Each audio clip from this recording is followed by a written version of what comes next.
دی debate میں خوش آمدید۔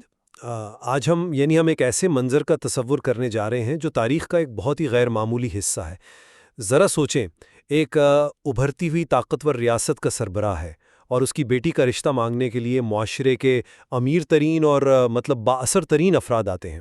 جی، اور پیشکشیں بھی کوئی معمولی نہیں ہوتی۔ بالکل، ایک شخص پیشکش کرتا ہے 10,000 سونے کے دیناروں کی، اور ساتھ میں 100 ایسے نایاب اونٹ جن پر قیمتی مصری کپڑا لدا ہوا ہے۔ جو کہ آج کے دور کے حساب سے دیکھا جائے تو ہاں، آج کے دور میں یہ کسی بہت بڑے کارپوریٹ سی ای او کی جانب سے دیے گئے بلینک چیک جیسی پیشکش ہے، مگر وہ سربراہ اس پیشکش کو نہ صرف مسترد کر دیتا ہے بلکہ ایک ایسی پرانی زرہ کو حق مہر کے طور پر قبول کر لیتا ہے جس کی مالیت بمشکل 400 درہم ہے۔ دیکھیں، یہ واقعی تاریخ کا ایک حیران کن لمحہ ہے۔ عام طور پر ہم دیکھتے ہیں کہ جب لوگ رشتے طے کرتے ہیں تو سب سے پہلے مالی استحکام، بینک بیلنس اور خاندانی رتبہ دیکھا جاتا ہے۔ صحیح۔ آج کل کے دور میں تو ایک عام آدمی اپنی بیٹی کی شادی کے لیے زندگی بھر کی جمع پونجی لگا دیتا ہے، یا پھر دکھاوے کے خاطر بھاری قرضوں کے بوجھ تلے دب جاتا ہے۔ اور یہاں ہم ایک ایسا تاریخی واقعہ دیکھ رہے ہیں جو اس پوری مروجہ سماجی سوچ کو جڑ سے اکھاڑ پھینکتا ہے۔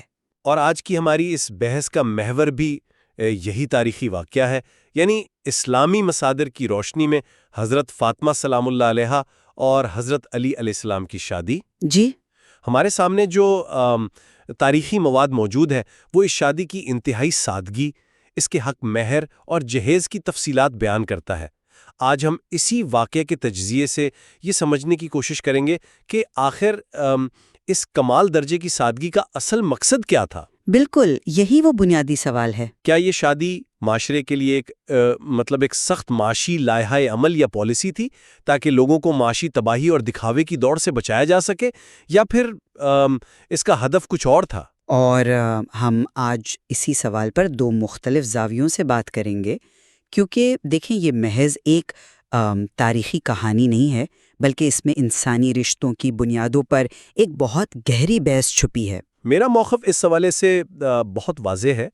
جب ہم فراہم کردہ تاریخی اور اسلامی نصوص کا مطالعہ کرتے ہیں تو یہ بات سامنے آتی ہے کہ یہ شادی دراصل ریاست اور معاشرے کے لیے ایک باقاعدہ اور ایک ناگزیر معاشی بلو پرنٹ تھی۔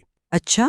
جی، اس کا بنیادی پیغام یہ ہے کہ شادی کے ادارے کو سرمایہ دارانہ مفاسد، فخر اور معاشی دیوالیہ پن سے بچانے کے لیے مال و دولت کا مکمل رد اور لازمی سادگی کا نفاذ ضروری ہے۔ لیکن بس ایک سیکنڈ میں اپنی بات مکمل کر لوں۔ پیغمبر اسلام نے جان بوجھ کر ایک باقاعدہ سماجی ضابطے کے طور پر انتہائی کم مہر اور سادگی کو لازم قرار دیا تاکہ شادی ایک معاشی بوجھ نہ بنے اور معاشرہ ان برائیوں سے محفوظ رہے جو دولت کی نمائش سے پیدا ہوتی ہیں۔ کو ایک مختلف نظر سے دیکھتی ہوں۔ میرا استدلال یہ ہے کہ اس واقعے کا اصل جوہر محض مادی محرومی کو مسلط کرنا یا دولت کا مطلق رد نہیں ہے، بلکہ یہ ترجیحات کی تبدیلی ہے۔ ترجیحات کی تبدیلی سے آپ کی کیا مراد ہے؟ مراد یہ ہے کہ اس شادی کا اصل مقصد مادی وسائل کے بجائے روحانی اور اخلاقی اقدار، یعنی دین اور اخلاق کو رشتوں کی بنیاد بنانا ہے۔ یہاں سادگی بذات خود کوئی حتمی منزل نہیں تھی، بلکہ یہ اس نفسیات اور سماجی دباؤ کو توڑنے کا ایک طاقتور ذریعہ تھی جو شادی کو محبت کے بجائے ایک مادی لین دین بنا دیتی ہے۔ اچھا، تو آئیے اس بحث کا باقاعدہ آغاز ان سرمایہ دارانہ پیشکشوں سے کرتے ہیں جن کا میں نے پروگرام کے شروع میں ذکر کیا تھا۔ جی بالکل۔ امیر ترین لوگوں میں سے تھے۔ انہوں نے 100 سیاہ اونٹوں اور 10,000 دینار کی پیشکش کی، جو کہ ایک بہت بڑی پیشکش تھی۔ ذرا اس وقت کی معیشت کے لحاظ سے اس کی قوت خرید یا پرچیزنگ پاور کا اندازہ لگائیں۔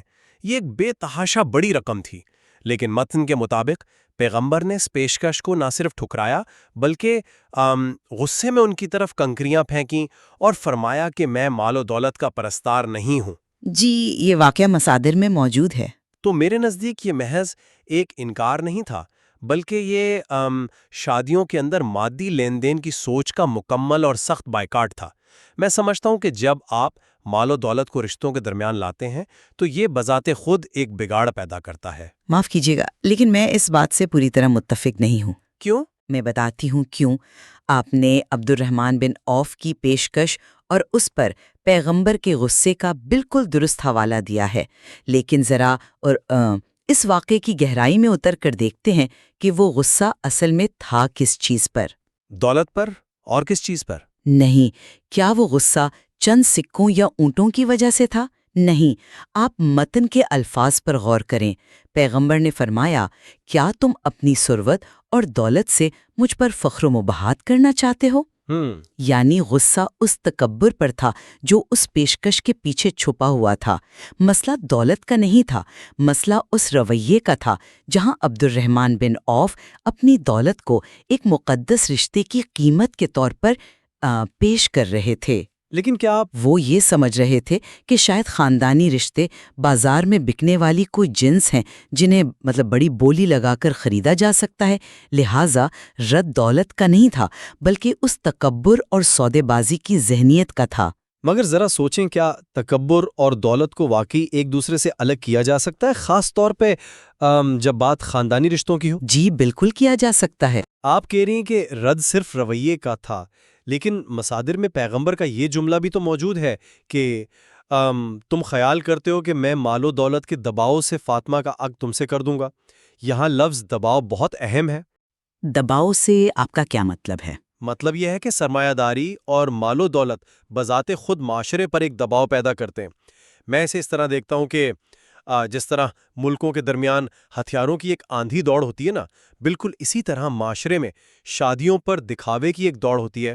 اچھا، یہ ایک دلچسپ تشبیہ ہے. جی، جب ایک مالدار شخص 10,000 دینار مہر دیتا ہے تو وہ پورے معاشرے کے لیے ایک معیار مقرر کر دیتا ہے. اس کے بعد ایک عام اور غریب نوجوان کے لیے شادی کرنا ناممکن ہو جاتا ہے. پیغمبر نے ان پر کنکریاں پھینک کر دراصل اس معاشی دوڑ کا راستہ روکا تھا. صحیح. اور اسی لیے انہوں نے حضرت علی کی اس زرہ کو مہر کے طور پر قبول کیا جس کی قیمت صرف 400 درہم تھی. یہ ایک ریاست کے سربراہ کی جانب سے مارکیٹ میں شادی کی لاگت کو گرانے کا ایک عملی اور معاشی قدم تھا. دیکھیں، یہ ایک زبردست دلیل ہے.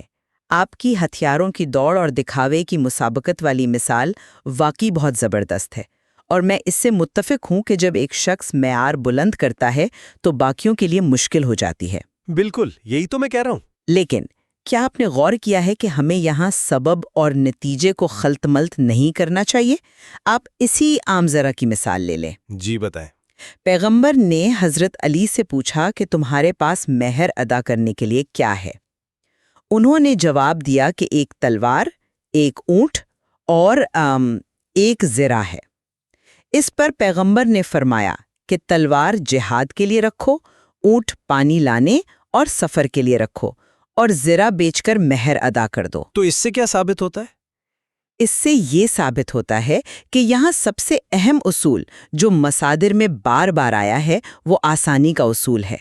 اسلام کا ہدف سب کو زبردستی غربت کی طرف دھکیلنا نہیں تھا، بلکہ ہدف یہ تھا کہ جو دستیاب ہے اسی میں آسانی پیدا کی جائے. لیکن زرہ بیچنا تو ایک مادی حقیقت ہے نا؟ ہاں، مگر حضرت علی کے لیے اپنی فالتو زرہ بیچنا آسانی تھی. ان پر کوئی ایسا معاشی بوجھ نہیں ڈالا گیا جس کے لیے انہیں قرض لینا پڑتا. اصل مقصد نوجوانوں کو شادی کی طرف مائل کرنا اور انہیں بیجا رسومات کے بوجھ سے آزاد کرنا ہے تاکہ میاں بیوی کی محبت میں خلوص پیدا ہو سکے. یہ آسانی کا نظریہ ہے، نہ کہ کوئی سخت معاشی جبر. مگر اگر ہم اسے صرف آسانی اور سہولت کا نام دے کر محدود کر دیں تو پھر ہم ان سخت اور قطعی معاشی فیصلوں کو کیسے سمجھیں گے جو اس شادی کے جہیز میں نظر آتے ہیں؟ جہیز میں کون سے سخت فیصلے؟ مصادر ہمیں اس جہیز کی ایک مکمل اور باقاعدہ فہرست فراہم کرتے ہیں. اس میں کیا شامل تھا؟ چند مٹی کے برتن، کھجور کی چھال سے بھرا ہوا چمڑے کا تکیا، ہاتھ سے چلانے والی چکی اور ایک مشکیزہ. جی بالکل سادہ جہیز تھا. اور اس پورے جہیز کی قیمت وہی 400 درہم تھی جو زرہ بیچ کر حاصل کی گئی تھی. سب سے اہم بات یہ ہے کہ متن میں واضح طور پر لکھا ہے کہ اگر پیغمبر چاہتے تو اپنی بیٹی کے لیے ایک شاندار جہیز کا انتظام کر سکتے تھے، یہاں تک کہ وہ قرض لے کر بھی یہ کام کر سکتے تھے. یہ بات درست ہے، مگر انہوں نے جان بوجھ کر ایسا نہیں کیا. یہاں تک کہ جب مٹی کے برتن لائے گئے تو پیغمبر کی آنکھوں میں آنسو آ گئے اور انہوں نے دعا کی کہ اے خدا ان لوگوں پر برکت نازل کر جن کے اکثر برتن مٹی کے ہیں۔ یہ آنسو اور یہ دعا بتاتی ہیں کہ یہ محض جو مل گیا اس پر گزارا کرنے کی بات نہیں تھی، بلکہ یہ ایک شعوری اور انتہائی سخت معاشی فیصلہ تھا تاکہ آئندہ آنے والی نسلوں کے لیے ایک ایسا معیار مقرر کیا جائے جس میں دکھاوے اور معاشی بوجھ کی کوئی گنجائش ہی نہ بچے۔ میں مانتی ہوں کہ وہ جہیز انتہا درجے کا سادہ تھا اور یقیناً اس میں امت کے لیے ایک واضح پیغام چھپا ہے، لیکن ذرا اس نقطے پر غور کریں کہ اس رشتے کی منظوری کی اصل بنیاد کیا بیان کی گئی ہے؟ آپ بتائیے۔ مصادر ہمیں بتاتے ہیں کہ جب حضرت ابو بکر نے حضرت علی کو رشتے کی ترغیب دی تو حضرت علی نے اپنا خالی ہاتھ ہونے کا مطلب ذکر کیا، مگر حضرت ابو بکر نے جواب دیا کہ رسول اللہ کی نگاہ میں دنیا کی کوئی قیمت نہیں۔ صحیح۔ اور پھر جب یہ رشتہ طے ہوا تو نصوص میں اسے نور کا عقد نور سے اور ایک الہی انتخاب قرار دیا گیا۔ اب آپ مجھے بتائیں، جب رشتہ آسمانوں پر اور نورانی بنیادوں پر طے ہو رہا ہو تو وہاں مٹی کے برتن یا سونے کے پیالے کی کیا حیثیت رہ جاتی ہے؟ لیکن مٹی کے برتن تو پھر بھی موجود تھے نا، وہ غائب تو نہیں ہو گئے؟ بالکل موجود تھے، لیکن اس سادگی کا اصل حسن یہی ہے کہ جب آپ کی ترجیح انسان کا کردار، اس کا علم اور اس کا تقویٰ بن جاتا ہے تو پھر مادی چیزیں خود بخود غیر متعلق ہو جاتی ہیں۔ صحیح۔ آپ کا سارا زور اس بات پر ہے کہ سادگی مقصود تھی، جبکہ میں یہ کہہ رہی ہوں کہ مقصود روحانی اور اخلاقی ہم آہنگی تھی اور سادگی اس کا محض ایک قدرتی اور منطقی نتیجہ تھا۔ آپ بار بار روحانیت اور اخلاقی ہم آہنگی کی بات کر رہی ہیں اور میں اس سے انکار نہیں کر رہا، لیکن میرا استدلال یہ ہے کہ یہ روحانیت اس وقت تک عملی شکل اختیار نہیں کر سکتی جب تک آپ مادی رکاوٹوں کو جسمانی اور معاشی طور پر راستے سے ہٹا نہ دیں۔ وہ کیسے؟ آپ امام جعفر صادق کا وہ قول دیکھیں جو مصادر میں نقل ہوا ہے، جس میں انہوں نے واضح طور پر کہا ہے کہ عورت کی برائی اس میں ہے کہ اس کا مہر بہت زیادہ ہو۔ جی، یہ قول موجود ہے۔ یہاں براہ راست ایک معاشی عدد یعنی مہر کی مقدار کو ایک اخلاقی قدر کے ساتھ جوڑ دیا گیا ہے، یعنی اگر مہر زیادہ ہوگا تو اخلاقی بگاڑ پیدا ہوگا۔ پھر آپ ولیمے کی تقلیب کو دیکھیں۔ ولیمے میں کیا خاص بات تھی؟ وہ کوئی عام دعوت نہیں تھی، بلکہ ایک اجتماعی کاوش تھی جسے ہم آج کل پوٹلک کہتے ہیں۔ ساتھ نے ایک گوسفند دیا، دیگر اصحاب نے اپنی استطاعت کے مطابق گھی، کھجور اور کشکلا کر دیا۔ کیوں؟ تاکہ مل جل کر انتظام کیا جا سکے، تاکہ معاشرے کو سکھایا جا سکے کہ خوشی کی تقریبات کو سماجی بوجھ بننے سے کیسے روکا جائے۔ مصادر صاف الفاظ میں خبردار کرتے ہیں کہ اگر مسلمان اس مادی مسابقت میں پڑ گئے تو معاشرے میں کثرت طلاق، عمومی فقر اور بے شوہر لڑکیوں کی زیادتی جیسے سنگین مسائل پیدا ہوں گے۔ تو کیا یہ حقائق ثابت نہیں کرتے کہ معاشرے کی بقا کا براہ راست تعلق اسی معاشی بلو پرنٹ کو سختی سے نافذ کرنے میں ہے؟ آپ نے جن سماجی خطرات کا ذکر کیا وہ بالکل حقیقت ہیں، اور زیادہ مہر یقیناً معاشرے میں بگاڑ لاتا ہے، لیکن اگر ہم ازدواجی زندگی کی کامیابی کے حتمی پیمانے کی بات کریں تو مصادر ہمیں ایک بہت ہی مختلف اور گہری تصویر دکھاتے ہیں۔ وہ کیا تصویر ہے؟ ذرا اس منظر کو یاد کریں جب زفاف کی رات کی اگلی صبح پیغمبر تشریف لائے۔ انہوں نے حضرت علی سے یہ نہیں پوچھا کہ تمہارا معاشی بوجھ کتنا کم ہوا یا کیا تم اس سادگی سے مطمئن ہو؟ ہاں، یہ تو ہے۔ انہوں نے ایک انتہائی بنیادی اور گہرا سوال پوچھا۔ انہوں نے پوچھا، تم نے اپنی زوجہ کو کیسا پایا؟ اور حضرت علی کا جواب بھی تو تاریخ میں محفوظ ہے۔ انہوں نے کہا تھا کہ میں نے اسے اللہ کی بندگی میں بہترین مددگار پایا۔ بالکل، اور یہی وہ ایک جملہ ہے جو اس پوری بحث کے زاویے کو واضح کر دیتا ہے۔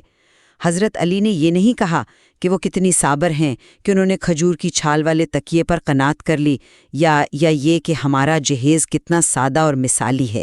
انہوں نے کامیابی کا جو پیمانہ مقرر کیا وہ 100% روحانی تھا، اللہ کی بندگی میں بہترین مددگار۔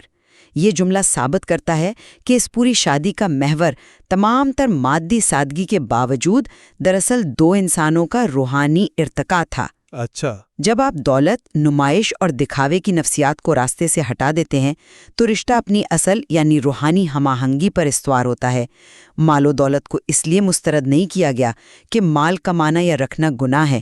اسلام میں تو حلال رزق کمانے کو عبادت کہا گیا ہے نا؟ جی بالکل، حلال رزق تو عبادت ہے۔ تو اسے اس لیے مسترد کیا گیا تاکہ وہ میاں بیوی کے اس خالص روحانی تعلق کے درمیان تکبر کی دیوار نہ بن سکے۔ مجھے آپ کی اس بات سے اختلاف ہے کہ روحانیت ہی واحد محرک تھی۔ دیکھیں، مسئلہ یہ ہے کہ آپ معاشی سکون اور روحانیت کو مطلب دو الگ خانوں میں رکھ کر دیکھ رہی ہیں۔ حقیقت یہ ہے کہ یہ دونوں ایک دوسرے سے جڑے ہوئے ہیں۔ کس طرح جڑے ہوئے ہیں؟ اگر وہ گھر آپ مادی آسائشوں کے حصول کی فکر یا قرضوں کے بوجھ میں دبا ہوتا تو کیا وہ خالص روحانی فضا کبھی قائم ہو سکتی تھی جس کا آپ ذکر کر رہی ہیں؟ آپ ذرا ان نوجوانوں کا سوچیں جو بھاری جہیز کی کمی کی وجہ سے اپنی بیویوں کے لیے روز کا درد سر بنے رہتے ہیں۔ یہ تو ایک تلخ سماجی حقیقت ہے۔ مصادر میں باقاعدہ لکھا ہے کہ حضرت علی ان کوتا فکر جوانوں میں سے نہ تھے جو محض مال و دولت اکٹھا کرنے کے لیے شادی کرتے ہیں۔ جب ایک انسان اپنی اس شادی کی بنیاد ہی معاشی لین دین پر رکھتا ہے تو وہاں اللہ کی بندگی میں مددگار ہونے کا تصور پیدا ہی نہیں ہو سکتا۔ صحیح۔ لہذا وہ معاشی خاکہ جو پیغمبر نے کھینچا، وہ مٹی کے برتن، وہ 400 درہم کا مہر، یہ محض کوئی علامتی چیزیں نہیں تھیں۔ یہ وہ ضروری اور ناگزیر شرائط تھیں جنہوں نے اس روحانیت کو پھلنے پھولنے کا موقع دیا۔ اگر معاشی بنیاد درست نہ ہوتی تو یہ روحانی ہاں ہنگی کبھی وجود میں نہ آتی۔ میں آپ کے اس دعوے کو مانتی ہوں کہ معاشی دباؤ خاندانی زندگی کا سکون برباد کر دیتا ہے، لیکن کیا غربت یا سادگی خود بخود روحانیت پیدا کر دیتی ہے؟ خود بخود تو نہیں، لیکن راستہ ہموار کرتی ہے۔ ایسا نہیں ہے۔ کتنے ہی ایسے گھرانے ہیں جو معاشی طور پر خستہ حال ہیں لیکن وہاں اخلاقی بگاڑ موجود ہے۔ مصادر اس بات کو بہت خوبصورتی سے واضح کرتے ہیں۔ آپ اس حصے کو دیکھیں جہاں لکھا ہے کہ اسلام مسلمانوں سے کہتا ہے کہ اگر کوئی جوان تمہاری لڑکی کے رشتے کے لیے آئے تو تم اس کی تمام چیزوں سے پہلے اس کی دینی اور اخلاقی حالت کا جائزہ لو۔ یہ ہے وہ اصل پالیسی۔ مادیات کا رد اس پالیسی کا صرف ایک ضمنی حصہ ہے۔ مصادر یہ بھی کہتے ہیں کہ باایمان اور خوش اخلاق جوان اگرچہ غریب ہی کیوں نہ ہو، اس عیاش اور لاپرواہ سرمایہ دار سے کئی درجہ بہتر ہے جو گھر کی آسائشیں تو فراہم کر سکتا ہے۔ یہ موازنہ تو نصوص میں واضح ہے۔ بالکل، یعنی تقابل پیسے اور سادگی کا نہیں ہو رہا بلکہ تقابل ایمان و اخلاق اور عیاشی و تکبر کا ہو رہا ہے۔ جب پیغمبر نے دونوں کے ہاتھ ایک دوسرے کے ہاتھ میں دیے تو فرمایا فاطمہ بہترین رفیقہ حیات ہے اور علی بہترین شوہر ہیں، اور ساتھ ہی نرمی اور محبت کی تلقین کی۔ رشتے کو کامیاب مٹی کے برتنوں نے نہیں بنایا بلکہ اس محبت اور باہمی احترام نے بنایا جو اس رشتے کی بنیاد تھی۔ ٹھیک ہے، ہم اپنی اس تفصیلی گفتگو کے اختتام کی طرف بڑھ رہے ہیں۔ اگر میں اپنے دلائل اور تاریخی شواہد کا خلاصہ کروں تو نصوص یہ ثابت کرتی ہیں کہ حضرت فاطمہ اور حضرت علی کی شادی محض دو عظیم ہستیوں کا ذاتی واقعہ نہیں تھا، بلکہ یہ معاشرے کے لیے ایک نہایت جامع اور سخت سماجی و معاشی بلو پرنٹ تھا۔ جی، جس معاشرے میں ہم آج جی رہے ہیں، جہاں شادیاں ایک معاشی بوجھ، سٹیٹس سمبل اور دکھاوے کی مسابقت بن چکی ہیں، وہاں اس واقعے کی معاشی اہمیت اور بھی بڑھ جاتی ہے۔ ان نصوص کا واضح پیغام یہ ہے کہ جب تک ہم شادی کے اس ادارے کو مال و دولت کے اثر رسوخ اور سرمایہ دارانہ لین دین سے مکمل طور پر پاک نہیں کریں گے تو کیا ہوگا؟ ہمارا معاشرہ فقر، قرضوں کے بوجھ، طلاق کی شرح میں اضافے اور نوجوانوں کی مایوسی جیسے سنگین مسائل سے کبھی نہیں نکل سکے گا۔ انتہائی کم مہر، سادگی سے خریدا گیا جہیز اور اجتماعی تعاون پر مبنی ولیمہ، یہ سب وہ عملی اقدامات ہیں جنہیں اپنا کر ہی ایک صحت مند معاشرے کی بنیاد رکھی جا سکتی ہے۔ اور میرے نزدیک ان تمام تاریخی مصادر کا بغور مطالعہ ہمیں اس واقعے کی ایک زیادہ گہری اور بنیادی طور پر اخلاقی روح سے متعارف کرواتا ہے۔ بے شک مادی سادگی اس ماڈل کا ایک نمایاں پہلو ہے اور اس نے سماج کے لیے ایک عملی نمونہ پیش کیا، لیکن یہ اس کا آخری اور حتمی ہدف نہیں تھا۔ اس تاریخی واقعے کا اصل جوہر مادی محرومی کو مسلط کرنا نہیں، بلکہ ہماری ترجیحات کو بدلنا ہے۔ یہ ہمیں یہ سکھاتا ہے کہ کسی بھی انسان کی قدر و قیمت اس کے بینک بیلنس یا اس کے دیے گئے جہیز اور مہر سے طے نہیں ہوتی، بلکہ اس کے تقوی اور اخلاق سے طے ہوتی ہے۔ بالکل صحیح بات ہے۔ جب ہم مال و دولت کو رشتے کی بنیاد بنانے سے انکار کرتے ہیں تو دراصل ہم انسان کو ایک بکنے والی جنس کے درجے سے اٹھا کر اس کے اصل روحانی مقام پر لا کھڑا کرتے ہیں۔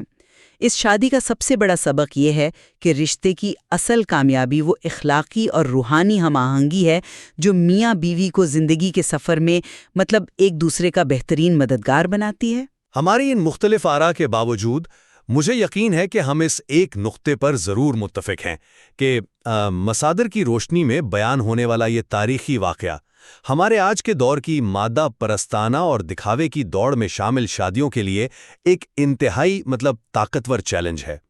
یہ ہمیں رک کر یہ سوچنے پر مجبور کرتا ہے کہ ہم بحیثیت معاشرہ کس طرف جا رہے ہیں۔ بالکل، اس میں کوئی شک نہیں، اور یہ ایک ایسا موضوع ہے جس کے جتنے بھی پہلوؤں پر غور کیا جائے ہمیں اپنے آج کے مسائل کے حل کے لیے اتنی ہی گہری رہنمائی ملتی ہے۔